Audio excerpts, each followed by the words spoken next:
আসসালামু আলাইকুম প্রিয় বন্ধুরা, যারা আইফোন 13 প্রো ম্যাক্সের বিভিন্ন সমস্যা নিয়ে আছেন তারা আমাদের কাছ থেকে এই সার্ভিসটা নিতে পারেন।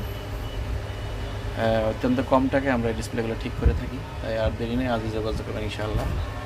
ভালো থাকবেন সবাইকে। আসসালামু